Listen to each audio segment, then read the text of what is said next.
Buong mundo kakampi sa inyo pagdating ng panahon at gagawa kayo ng history. History ang magagawa ninyo sa Pilipinas.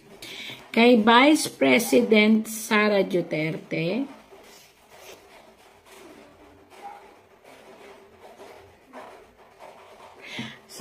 alam nyo, talagang ano siya, the universe are telling me, or is telling me, like this one po, the universe telling me if I will interpret and read the tarot for Vice President Sara Duterte. Pakatatag lang siya. Pakatatag siya. Huwag siyang susuko. Let it be. Darating ang panahon, may babangon niya ang buong angkan niya, pati na apelyido niya, at mamahalin siya ng buong universe. Universe na ho, hindi lang Pilipinas. May something sa kanya. May something sa pagkatao niya. Lahat ng nangyayaring ito ay trial sa kanya. Pero may magandang future pong mangyayari. Again and again, maaaring siya pa rin ang pumalit sa yabag ng kanyang ama. Huwag lang siyang mamamatay, ha?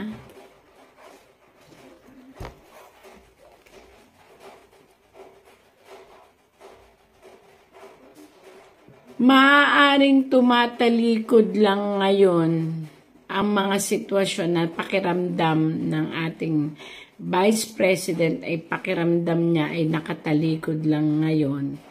Pero hindi. Hindi yan totoo. May isang biglang maglalabas.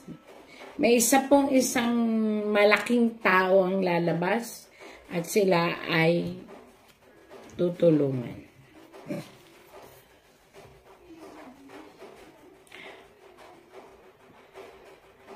Kahit ito naman saan ko hanapin, hawak niya ang mundo Ano ga ito?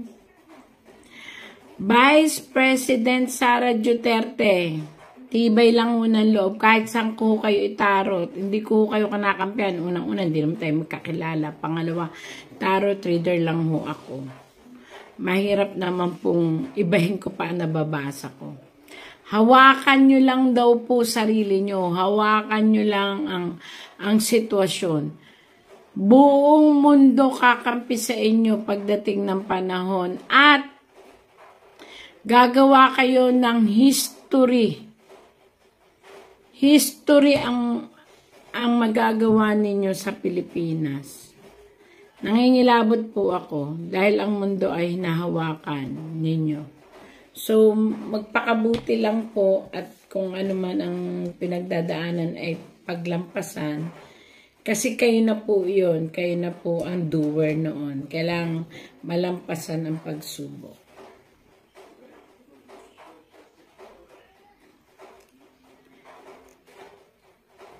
Aha. 3 tao. Dati 2 tao, 3 tao talaga ang nagkiklaim ng inyong pagbagsak po. Ayan po.